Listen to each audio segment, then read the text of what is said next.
আপনার কাছে আমি জানতে চাই, সূরা ফাতিহায় আমিন শব্দটি না থাকার পরেও কেন আমরা আমিন বলা নিয়ে বাড়াবাড়ি করি? আমিন শব্দটি কিভাবে সংযোজিত হলো? আমিন শব্দটি সূরা ফাতিহার মধ্যে নাই। সূরা ফাতিহার আয়াত কয়টা ভাই? 7টা আয়াত। এই 7টা আয়াতের মধ্যে আমিন নাই। সুন্দর প্রশ্ন। তো সূরা ফাতিহার মধ্যে আমিন নাই, সেখানে এটার পরে আমিন নিয়ে আমরা আবার মারামারি করি কেন? যৌক্তিক প্রশ্ন। আর দ্বিতীয় প্রশ্ন হলো যে এই আমিন কে যুক্ত করলো? কোরআনে নাই, তাহলে কোত্থেকে আসলো? ভাইরা আমার, এই আমিন যুক্ত করেছেন স্বয়ং নবী করিম সাল্লাল্লাহু আলাইহি ওয়াসাল্লাম। তিনি বলেছেন, মানুষ যখন সূরা ফাতিহা পড়ে, বিশেষ করে জামাতে ইমাম গায়রিল মাগদুবি আলাইহিম ওয়ালাদ-দাল্লিন সূরা ফাতিহা পড়ে যখন শেষ করে, যে ব্যক্তি ইমামের এই সূরা ফাতিহা শেষ করা শুনে, সূরা ফাতিহার শেষে অনেকগুলো দোয়া আছে আল্লাহর কাছে, আমরা অনেকে জানি না, না জেনে পড়ি। আল্লাহ আমাকে সঠিক পথে পরিচালিত করেন। কত যুবক, কত মানুষ ভুল পথে গিয়ে জাহান্নামে চলে যাবে, আমি যেন সঠিক ট্র্যাকে জান্নাতের পথে রুটে থাকতে পারি। দোয়া আছে। এই দোয়া ইমাম করার পর মুক্তাদিরা যারা আমিন বলে এবং যাদের আমিন ফেরেশতারা ওই সময় আমিন বলে, সে আমিনের সাথে মিলে যাবে, আল্লাহ রাব্বুল আলামিন তাদেরকে মাফ করবেন। ভাইরা আমার, তাদের জন্য পুরস্কার রয়েছে, সুসংবাদ রয়েছে। এই জন্য এই সূরা ফাতিহার পরে আমিন বলার কথা স্বয়ং কে বলেছেন? রাসূল করিম সাল্লাল্লাহু আলাইহি ওয়াসাল্লাম। এটা কোরআনের অংশ না, কিন্তু সূরা ফাতিহার পরে আমিন বলা সুন্নাহ। সূরা ফাতিহার পরে আমিন বলা কি ভাই? সুন্নাত। এখন জোরে বলবো নাকি আস্তে বলবো? উভয় রকমের হাদিস আছে ওয়াইল ইবনে হুজর রাদিয়াল্লাহু তাআলা আনহু থেকে। এটা নিয়ে গন্ডগোল করার কথা হাদিসে নাই। হাদিসে দুই রকমের কথাই আছে এবং দুই রকমের কথাই উলামায়ে কেরাম নিজ নিজ গবেষণার দলিল হিসেবে পেশ করে থাকেন। এই গবেষণাগত মত পার্থক্য নিয়ে মারামারি করা, ঝগড়াঝাটি করা কোন অবস্থাতে জায়েজ নাই। আল্লাহ আমাদেরকে বুঝার তৌফিক দান করুন। নামাজে একই রাকাতে সূরা ফাতিহা পড়ার পর 3 বার সূরা ইখলাস পড়া যাবে কিনা? খুবই দরকারি একটা প্রশ্ন। সূরা ইখলাস কোরআনের এমন একটা সূরা, যেই সূরা শুধুমাত্র আমাদের আল্লাহর কথা বলা আছে। এই সূরাতে অন্য কোনো সাবজেক্ট নাই। এই সূরায় শুধু কার আলোচনা আছে? এরকম আরেকটা সূরা কোরআনে নাই যে সূরার শুরু থেকে শেষ পর্যন্ত শুধু আল্লাহর গুণগান আছে, আল্লাহর বৈশিষ্ট্যের কথা আছে, আল্লাহর একত্ববাদের কথা আছে, অন্য কোনো সাবজেক্টই নেই। এটা সাবজেক্টই শুধু আল্লাহ তাআলা। এই জন্য এক সাহাবী এই সূরাকে খুব ভালোবাসতেন। তিনি মানুষের ইমামতি করতে গিয়ে সূরা ফাতিহার পরে অন্য যা পড়েন না পড়েন সাথে সূরা ইখলাস অবশ্যই পড়তেন। দুইজন সাহাবীর জীবনে এরকম ঘটনা পাওয়া যায়। একজন সম্ভবত মসজিদে কুবার বা এরকম কোনো মসজিদের ইমাম ছিলেন, আরেকজন জিহাদের ময়দানে এই কাজ করতেন। সাহাবীরা এসে বলছেন, ইয়া রাসূলুল্লাহ, উনি নামাজ পড়ালে অনেক লম্বা সময় ধরে সালাত আদায় করে, আমাদের কষ্ট হয়ে যায়। নবীজি ডেকে বলছেন, তুমি কেন এই কাজ করো? বললেন, ইয়া রাসূলুল্লাহ, সূরা ইখলাস, এখানে আমাদের রবের কথা বলা হয়েছে, আমার রবের পরিচয়ের উল্লেখ দেওয়া হয়েছে। এটার নামই সূরা ইখলাস, তাওহীদকে খালেজ করার সূরা, শিরক মুক্তির সূরা, আমার রবের গুণের সূরা। এখানে অন্য কারোর ইস্যু নাই, শুধু আমার আল্লাহর কথা বলা আছে। এই জন্য এই সূরার মর্মটা, এর অর্থটা আমাকে খুব স্পর্শ করে, আমার খুব ভালো লাগে। এই জন্য সূরা ফাতিহার পরে অন্য যা পড়ি না পড়ি, অতিরিক্ত সূরা হিসাবে, সূরা মিলানোর অংশ হিসাবে সূরা ফাতিহাটা আমি অবশ্যই পড়ি। নবী করিম সাল্লাল্লাহু আলাইহি সাল্লাম বলেছেন, এই সূরার ভালোবাসায় তোমাকে জান্নাতে নিয়ে যাবে। এই জন্য ভাই দেখবেন, সকাল সন্ধ্যায় সূরা ইখলাস, সূরা ফালাক, সূরা নাস 3 বার 3 বার, সকাল সন্ধ্যার পাশাপাশি 5 ওয়াক্ত সালাতের পরে একবার একবার, রাতের শোয়ার সময় আবার 3 বার 3 বার, মানে সূরা ইখলাস এতবার পড়ার আল্লাহ তাআলা ওজিফা করে দিয়েছেন। আমরাও সূরা ফাতিহা সবচেয়ে বেশি পছন্দ করি। এই মজলিসে যত লোক আছেন, আমার বিশ্বাস বেশিরভাগ মানুষ সূরা ইখলাসকে মহব্বত করেন, তবে সেটা ওই সাহাবীর মহব্বত করে না, নামাজ শর্ট করার জন্য। ঠিক না? অনেকে আছে দেখা যায় সূরা ইখলাস ছাড়া কিছু পড়ে না। কারণ কি? আয়তনে নামাজটা তাড়াতাড়ি শেষ করার জন্য। এইটার কারণে জান্নাতে যাবেন না, আবার খুশি হয়ে যায় না যে আমিও তো বেশি বেশি পড়ি। আপনার নিয়ত যদি হয়, মতলব যদি হয় নামাজ সংক্ষিপ্ত করা, তাহলে হবে না। এই জন্য ভাইরা আমার, সূরা ইখলাসটা নামাজের মধ্যে কেউ যদি পড়েন, বিভিন্ন রাকাতে সূরার মর্ম উপলব্ধি করে তিনি ইনশাআল্লাহ সওয়াব পাবেন।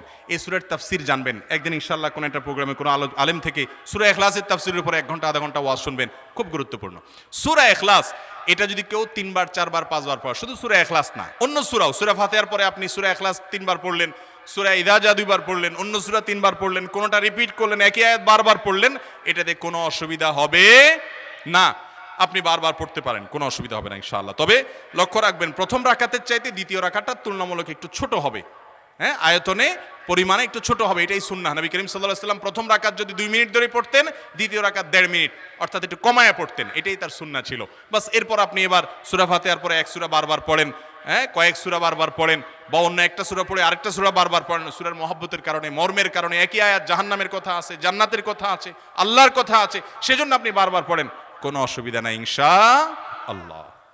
এরপর প্রশ্ন হলো, আজকাল দেখা যায় যে সড়কে মহাসড়কে গাড়ি দাঁড় করাইয়া ছোট ছোট বাচ্চা দিয়া গাড়ি থামাইয়া নতুন নতুন মসজিদে ওয়াজ মাহফিলের জন্য টাকা তোলা হয়, এটা সম্পর্কে ইসলাম কি বলে? ভাই, এক সময় এদেশে মানুষের এত আর্থিক সঙ্গতি ছিল না, মসজিদ মাদ্রাসাগুলো, ওয়াজ মাহফিলগুলো এভাবে কষ্ট করে কালেকশন করা ছাড়া টিকানো যেত না। আলহামদুলিল্লাহ, এখন আল্লাহ তাআলা অনেক আহলে খায়ের, পয়সাওয়ালা মানুষ দিয়েছেন, মন দিয়েছেন, যে মসজিদের জন্য, মাদ্রাসার জন্য, ওয়াজ মাহফিলের জন্য হাজার হাজার লাখ লাখ টাকা তারা দান করে, অকাতরে দেয়। ওলামা একরাম একটু চেষ্টা করলেই সেগুলো কালেকশন করে তারা মসজিদ মাদ্রাসা চালাতে পারেন। রাস্তাঘাটে এখনকার প্রেক্ষাপটে, বাস্তবতায় অন্তত, আপনি মাইক লাগিয়ে, অনেক এলাকা ফিতা টাঙ্গায়া, ফিতা ধরে দুই পাশে দুইজন দাঁড়ায়, যে গাড়ি আসলে ফিতা ধরে আটকাইছে, মানে আপনি জবরদস্তি দাঁড়ান, এবং এরপরে টাকা কালেকশন করা হয়। সেখানে ভিন্ন ধর্মের মানুষ থাকতে পারে, আপনি তাকে বাধ্য করছেন, বিরক্ত করছেন, সে ইসলামের প্রতি বিরক্ত হচ্ছে। এমনকি কোনো তাড়াহুড়াকারী কোনো ব্যক্তি, তার হয়তো জরুরি কোনো কাজ যাইতে হবে, আপনি তার গতি থামাচ্ছেন। এইভাবে বাধ্য করে, থামিয়ে, লজ্জায় ফেলে টাকা উপার্জন করে সেই টাকা দিয়ে ওয়াজ মাহফিল করবেন না। আমার ওয়াজ মাহফিলের দাওয়াত নিতে হলে ফর্ম ফিল আপ করতে হয়, সেখানে অনেকগুলো শর্ত দেওয়া আছে। এর ভিতরে একটা প্রশ্ন আছে যে মাহফিলের কালেকশন কিভাবে হয়, অর্থ কিভাবে সংগ্রহ করেন। যদি আমরা দেখি এই টাইপের কোনো কালেকশন হয়, আমরা সেই মাহফিলে যাই না। কারণ আমরা বলি, ভাই আপনাদের সঙ্গতি নাই, হাদিয়া কমায়া দেন, কিন্তু আল্লাহর হস্তে ইসলামকে এভাবে অপমানকর ভাবে মানুষের সামনে উপস্থাপন করবেন। অনেক মাদ্রাসার ছোট ছোট বাচ্চাদেরকে দেখা যায় রাস্তায় রশিদ নিয়ে বেরোছি, এগুলো একটা অরিজিনাল মাদ্রাসা না, অরিজিনাল মাদ্রাসা এগুলো হয় না, এগুলো মাদ্রাসার নামে বিজনেস খুলে দু চারজন অসাধু মানুষ করে। অতএব এই বাচ্চাদেরকে, এদেরকে ধমক দিবেন না, এদের সেই গুরুকে পারলে ফোন করে, আমি বহু গুরুকে জীবনে ফোন দিছি, যে জুমার দিন সকাল 10টায় এসে বাসা নক করে ঢাকা শহরে, জানে এই টাইমে সব চান্দু বাসায় আছে, এই জন্য বাসায় নক করে, কি হয়েছে, এতিমখানার চান্দা। নাম্বারে ফোন দিছি, হুজুর রে ভাই আপনি চাঁদা তুলতে আসেন, এই বাচ্চাগুলোরে কেন পাঠাইছেন, এই ছোট ছোট বাচ্চাগুলোকে কেন মানুষের দ্বারে দ্বারে পাঠাইছেন, অপমান করছেন, ধমক খাচ্ছে মানুষের কাছে, এই বিজনেস করছেন। পরে দেখা গেল যে পুরাটাই ভুয়া, বোগাস।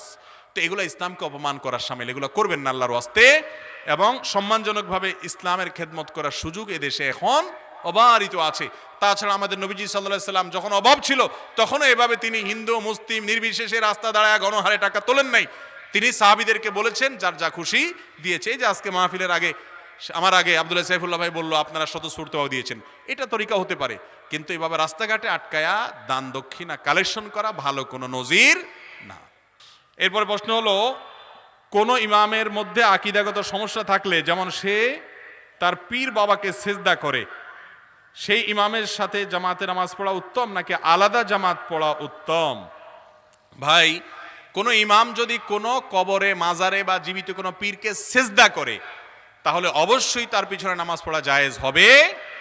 কারণ ইমাম যদি সাধারণ বেদাত করে, আমলগত বেদাত, তার পিছনে নামাজ পড়া যায়, কিন্তু ঈমান নষ্ট হওয়ার মতো কাজ, শিরকে আকবর করলে তার পিছনে নামাজ পড়া জায়েজ। কিন্তু তার মানে একা একা পড়বেন না, আশেপাশে অন্য কোনো মসজিদে যেই ইমামের ভিতরে এরকম বড় সমস্যা নাই, তার পিছনে নামাজ পড়বেন, অথবা দুই চারজন মিলে আলাদা জামাত করবেন, তারপরেও জামাত ত্যাগ করবেন না। আজকাল অনেক ভাই আছে বলে যে আমাদের ইমাম সাহেবের বেদাত করে, এই জন্য আমরা একা একা বাসায় নামাজ পড়ি না। একা একা জামাতে নামাজ পড়বেন না। হাজ্জাজ ইবনে ইউসুফ, সাহাবীদের রক্তচোষা, এত বড় জালেম অত্যাচারী শাসক, এবং মদ খেয়ে নামাজ পড়াইতো। একবার ফজর নামাজ 2 রাকাতের জায়গায় 4 রাকাত পড়াইছে। পিছনে সম্ভবত আব্দুল্লাহ ইবনে মাসউদ রাদিয়াল্লাহু আনহু ছিলেন, সিনিয়র।